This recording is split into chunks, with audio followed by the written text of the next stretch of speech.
They say kindness is a virtue, that being agreeable, patient, and selfless is the mark of a good person. But what if that's a lie? What if your kindness, your silence, your smile, your need to be liked is the very thing keeping you in chains? You bend so others feel tall.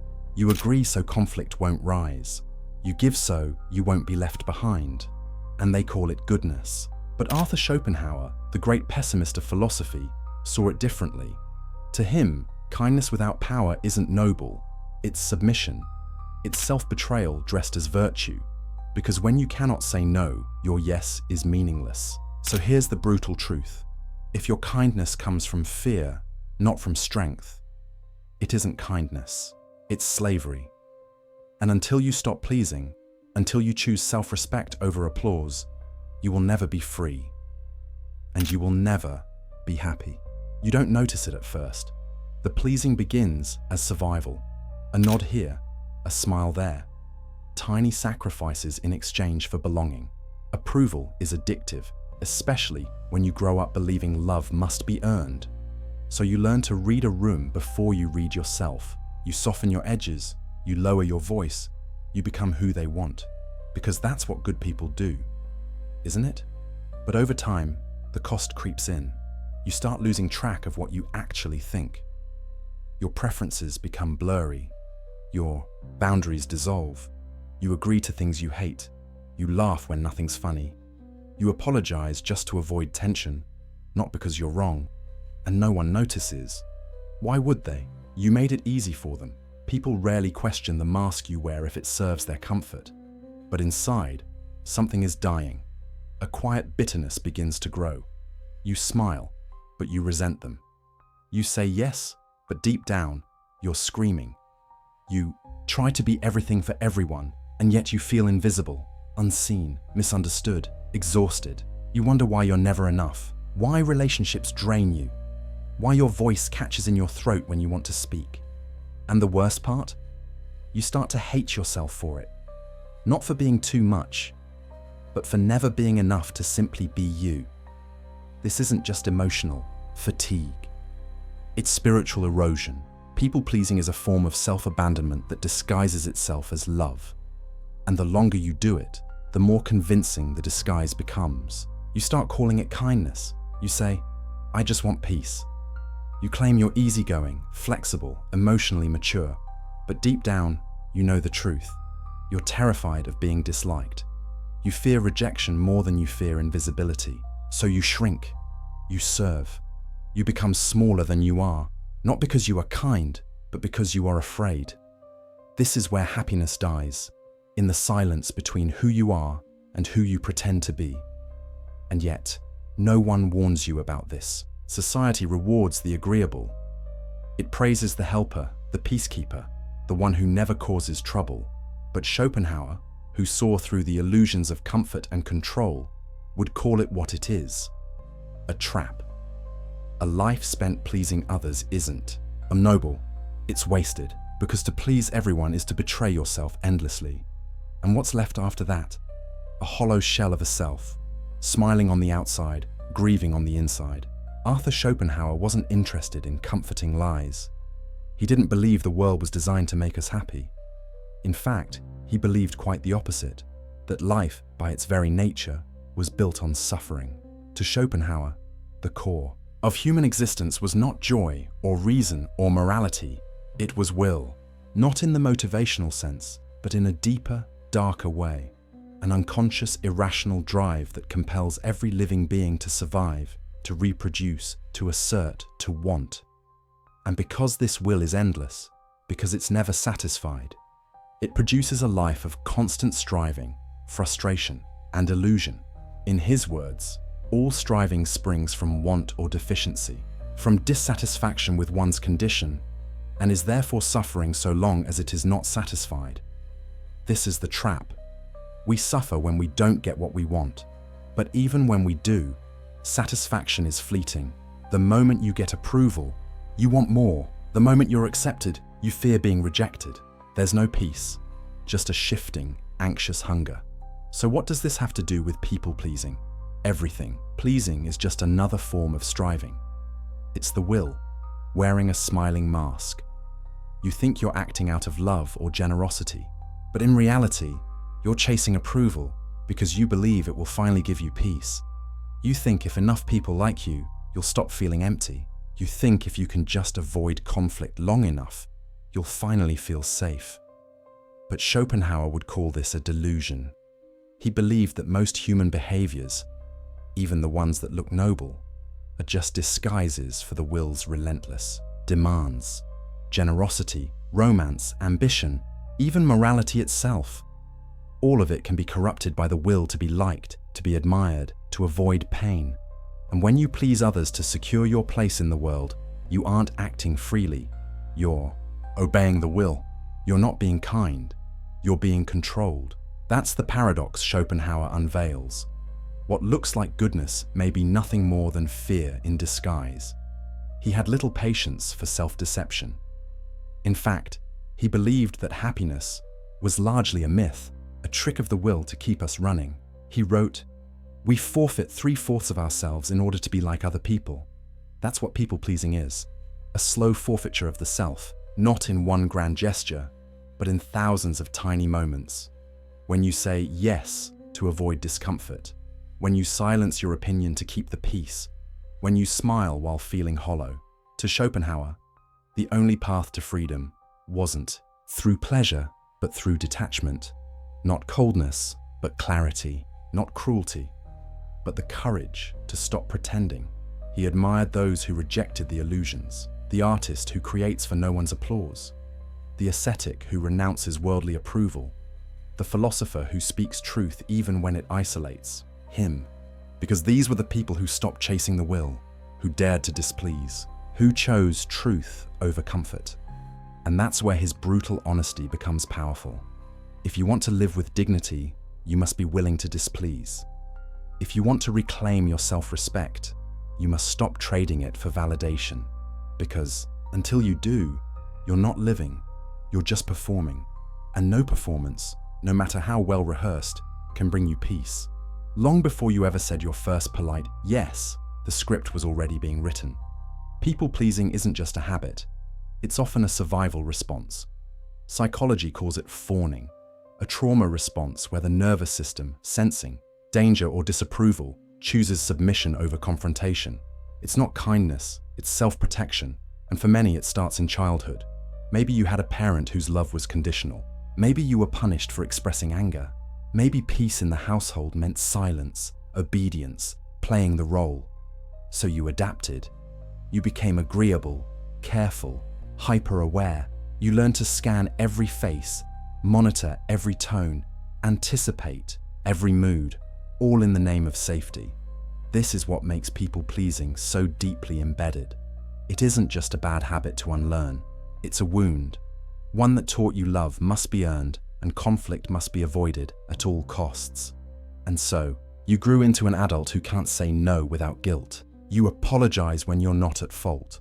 You smile when you're angry. You offer help before it's asked, not because you want to, but because you fear what might happen if you don't. This isn't generosity. This is fear in a costume, psychologist Dr. Gabor Mate speaks to this directly. When we have to suppress who we are in order to be accepted, that's not love, that's trauma bonding. It's not just unhealthy, it's exhausting, because people-pleasing creates a false self, a version of you that looks kind, agreeable, dependable.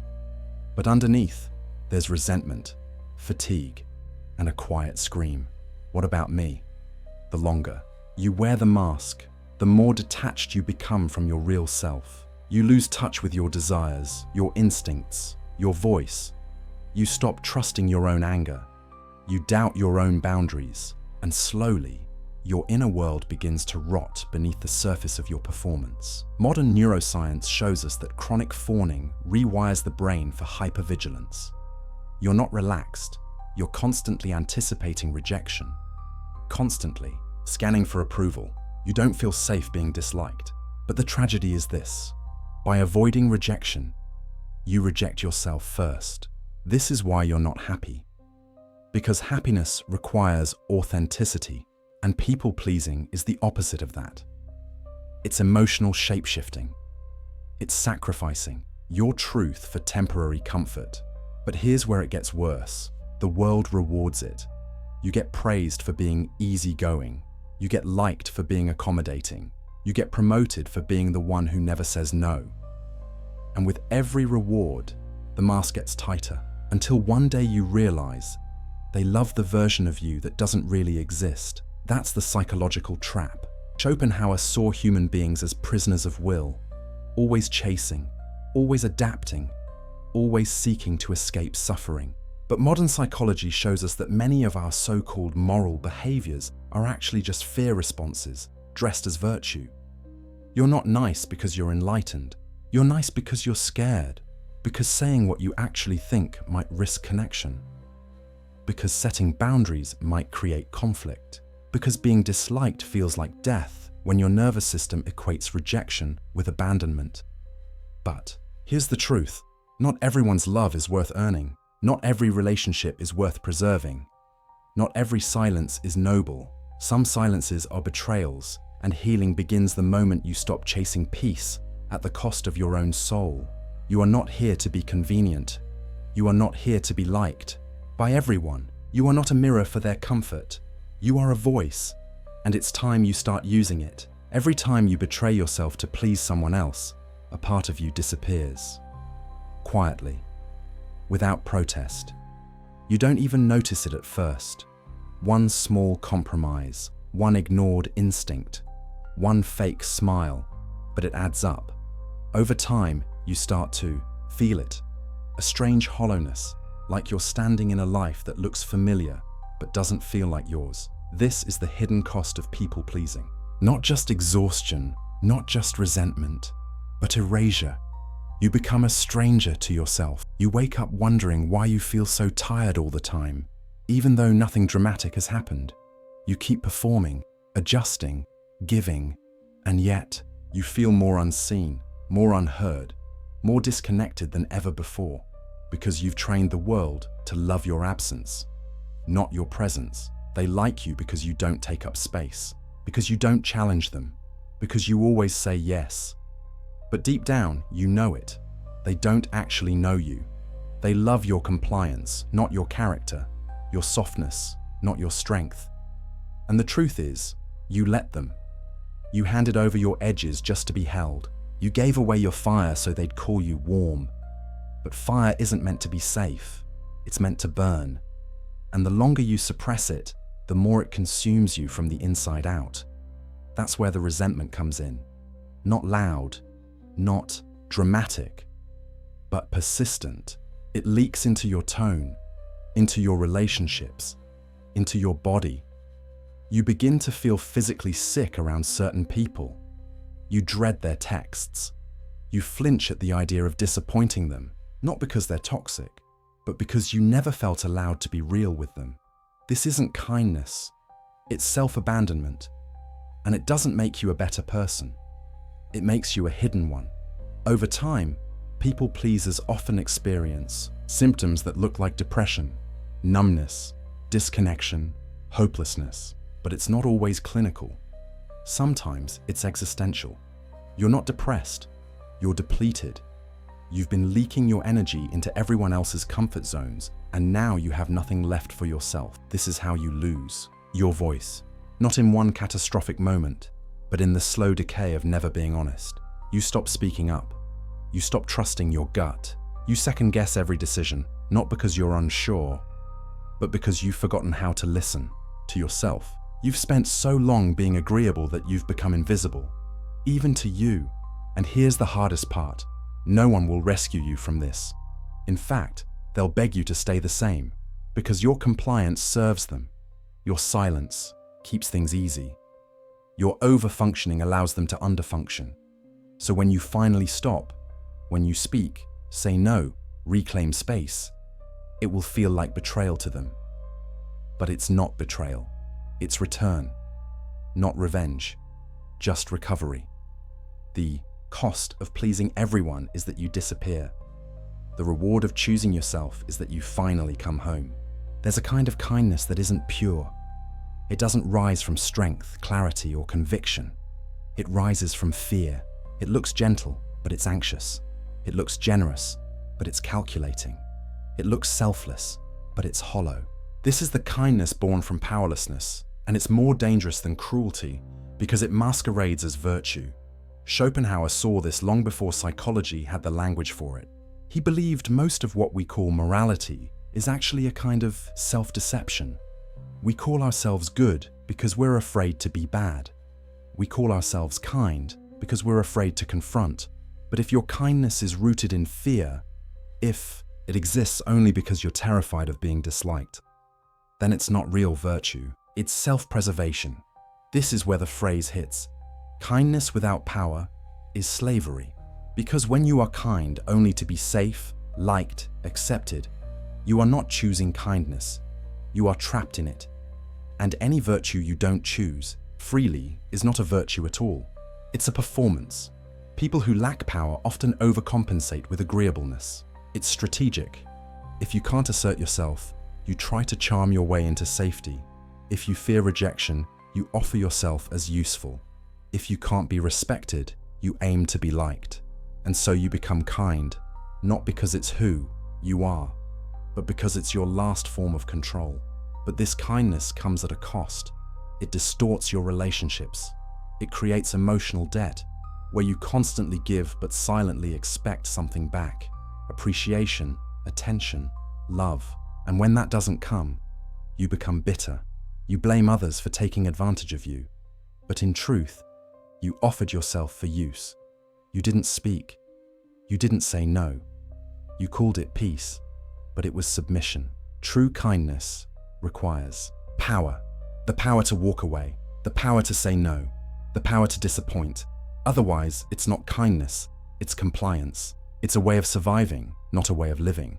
This is why so many nice people secretly feel angry, because their morality isn't anchored in choice. It's built on fear. They feel used, unseen, taken for granted, but they created the conditions for that. They trained the world to value their silence. They sacrificed truth to be perceived as good. Schopenhauer would argue that this isn't just sad, it's dangerous, because it corrupts the idea of goodness. It turns morality into a game of appearances. And when everyone is being kind, out of fear, society becomes fake. Conversations become shallow. Relationships become transactional. No one trusts anyone because everyone's hiding behind masks. The remedy isn't cruelty, it's courage. The courage to risk being disliked. The courage to say what you mean. The courage to give only when it's real.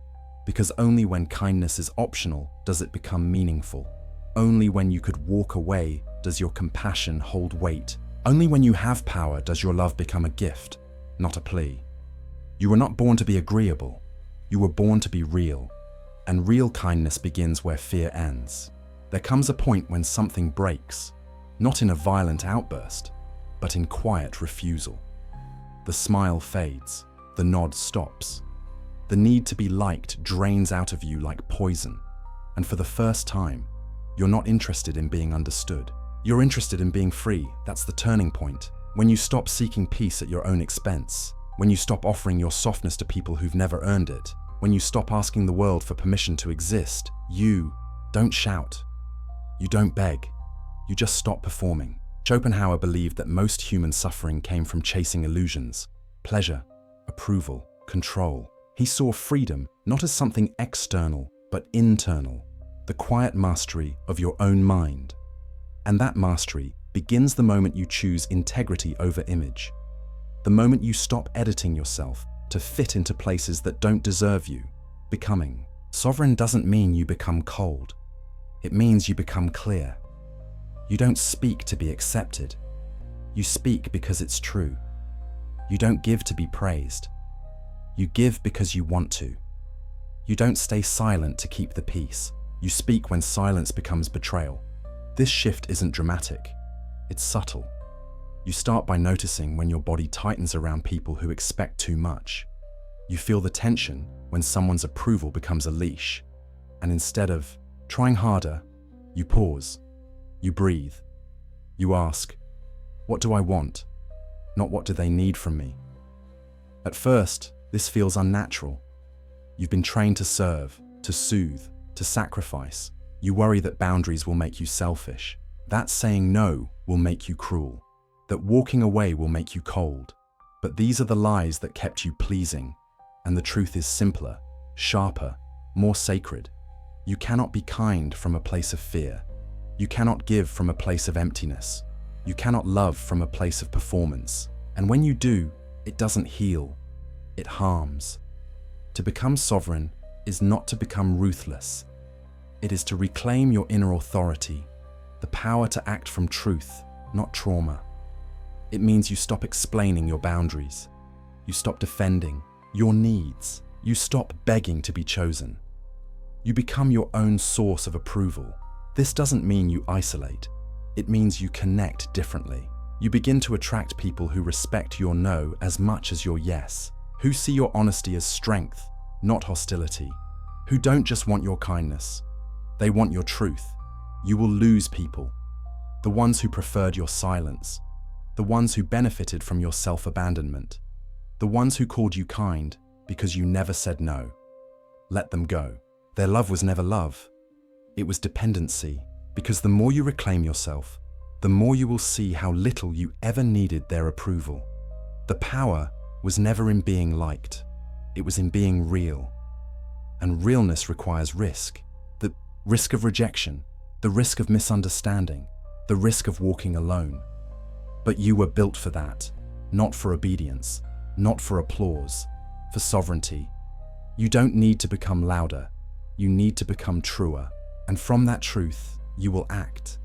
Not for validation, not for peacekeeping, not for survival, but because you are finally choosing yourself. That is where self-respect begins, not in what you tolerate, but in what you refuse to become. And the day you stop living for their comfort is the day you begin living for your freedom.